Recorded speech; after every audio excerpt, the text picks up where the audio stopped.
আল্লাহর আযাব এবং গজবের কথা কেন বলছি? আমরা আমাদের চোখের সামনে দেখতে পাচ্ছি যে বর্তমান পৃথিবীর সবচেয়ে শক্তিশালী রাষ্ট্র আমেরিকা,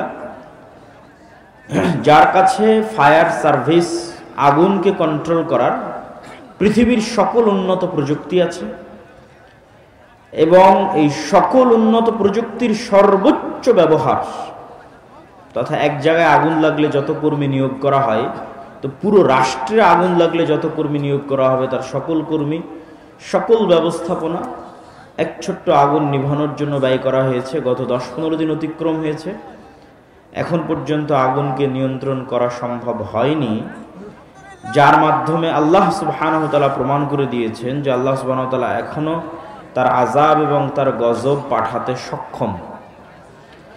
এবং এই কথাই আল্লাহ সুবহানাহু ওয়া তাআলা কোরআন মাজিদে বলেছেন, আফা আমিনা আহলুল কুরা আন ইয়াতিয়াহুম বাসুনা বায়াতান ওয়া হুম নাইমুন। আজকের যুগে মানুষ কি নিরাপদ হয়ে গেল?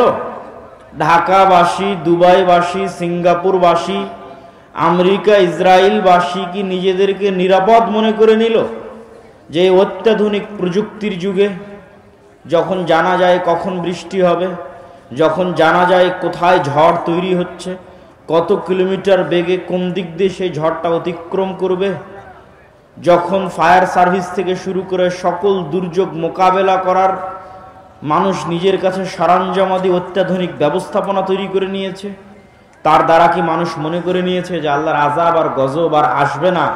এমতো অবস্থায় যে মানুষ রাতে ঘুমন্ত, এমতো অবস্থায় যে মানুষ দুপুরের পর বিশ্রাম করছে, এমতো অবস্থায় যে মানুষ দিনের বেলা খেলাধুলায় মত্ত আছে, এরকম অবস্থায় আল্লাহর আযাব এবং গজব আসবে না, এটা কি মানুষ নিশ্চিত হয়ে গেছে?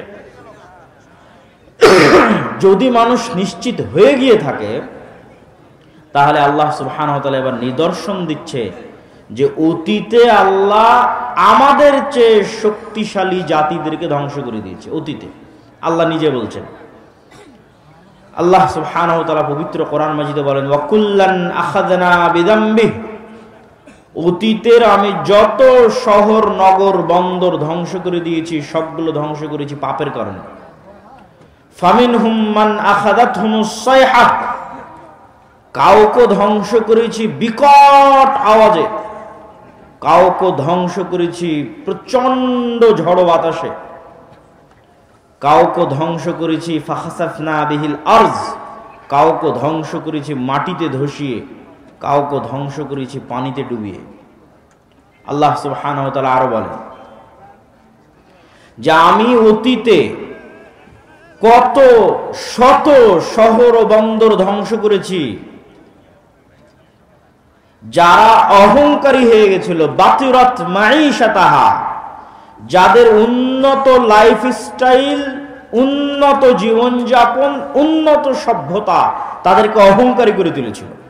তো তাদের ওই উন্নত শহর, উন্নত প্রযুক্তি, উন্নত সভ্যতাকে এমনভাবে ধ্বংস করে দিয়েছি যে তাদের ওই বসবাস করার জায়গা আর পরবর্তীতে বসবাসের যোগ্যই থাকেনি। আজকের যদি দুবাইয়ের উদাহরণ নেন, তো আল্লাহ অতীতের এরকম বহু দুবাই ধ্বংস করে দিয়েছে। আজকের যদি লস অ্যাঞ্জেলসের উদাহরণ নেন, তো এরকম বহু লস অ্যাঞ্জেলস আল্লাহ অতীতে ধ্বংস করে দিয়েছে, যেখানে উন্নত লাইফস্টাইল ছিল, যেখানেও একটা ফ্ল্যাট এবং একটা প্লট ক্রয় করার জন্য মানুষ কোটি কোটি টাকা ব্যয় করত। কিন্তু আল্লাহ বলছে আমি কেমন ভাবে ধ্বংস করেছি যে আর পরবর্তীতে বসবাসেরই যোগ্য থাকেনি, এইভাবে ধ্বংস করে দিয়েছে। সম্মানিত উপস্থিতি, আল্লাহ সুবহানাহু ওয়া তাআলা কোরআন মাজিদে অতীতে কয়েকটা কওমের ধ্বংসের বিবরণ দিয়েছেন। আমি সংক্ষিপ্তভাবে আপনাদের সামনে তুলে ধরব। নূহ আলাইহিস সালাতু ওয়াস সালামের কওমের ধ্বংসের বিবরণ দিয়েছেন, লূত আলাইহিস সালাতু ওয়াস সালামের কওমের ধ্বংসের বিবরণ দিয়েছেন, আদ জাতির ধ্বংসের বিবরণ দিয়েছেন, সামুদ জাতির ধ্বংসের বিবরণ দিয়েছেন, ফেরাউনের ধ্বংসের বিবরণ দিয়েছেন, কারুনের ধ্বংসের বিবরণ দিয়েছেন। নূহ আলাইহিস সালাতু ওয়াস সালামকে আল্লাহ সুবহানাহু ওয়া তাআলা তার কওমের নিকটে পাঠিয়েছিলেন তাওহীদের দাওয়াত নিয়ে, আর তিনি দাওয়াতি কাজ করেছেন 50 বছর কম 1000 বছর, আলফা সানাহ ইল্লা 50। কোরআনের আয়াত যে 1000 বছর দাওয়াতি কাজ করেছে, 50 বছর কম, 950 বছর। তো যখন এই দাওয়াতি কাজে তার কওম বিরক্ত হয়ে গেছে, তখন তার কওম বলতেছে, ইয়া নূহ, হে নূহ, তুমি অনেক আমাদেরকে ডিস্টার্ব দিয়েছো, ফাতিনা বিমা তাইদুনা। তো এতদিন যে 950 বছর আমাদের ভয় দেখালে যে এটা না করলে আল্লাহর আযাব এবং গজব আসবে, তো আজকে আল্লাহর সে আযাব এবং গজব নিয়ে আসো যদি তুমি সত্যবাদী হও। নাউজুবিল্লাহ। তারপরে যখন আল্লাহ সুবহানাহু ওয়া তাআলার আদেশ চলে আসলো, আফারাত্তান নূর, এবং নূহ আলাইহিস সালাতু ওয়াস সালামের বাড়ির চুলা থেকে পানি বের হওয়া শুরু হলো, তখন আল্লাহ নূহ আলাইহিস সালাতু ওয়াস সালামকে বললেন যে প্রত্যেক জাতি প্রজাতি থেকে এক জোড়া করে উঠিয়ে নিতে তার নৌকাতে। আর কাদেরকে উঠিয়ে নিতে? ওয়ামা আমানা, আর যারা ঈমান আনয়ন করেছে কিন্তু ঈমান আনয়ন করেনি তার সাথে, ওয়ামা আমানা মাআহু ইল্লা কালিল, তার সাথে ঈমান আনয়ন করেছে অতি অল্প সংখ্যক মানুষ। তখন নূহ আলাইহিস সালাতু ওয়াস সালাম তার সন্তানকে বললেন, ইয়া বুনাইয়া আরকাব মা'না ওয়ালা তাকুম মা'আল কাফিরিন, হে আমার বৎস, নৌকায় উঠে যাও, কাফেরদের সঙ্গী হয়েও না। তখন তার সন্তান উত্তরে বলছে, আমি পৃথিবীর সবচেয়ে উঁচু পাহাড়ে আশ্রয় নিব। ইয়াসিমুনি মিনাল মা, যে উঁচু পাহাড় তোমার আল্লাহর গজবের এই পানি থেকে আমাকে আশ্রয় দিবে। নূহ আলাইহিস সালাম বলছেন, লা আসিমাল ইয়াউম, আজকে আল্লাহর আযাব ও গজবের পানি থেকে কেউ আশ্রয় নিতে পারবে না।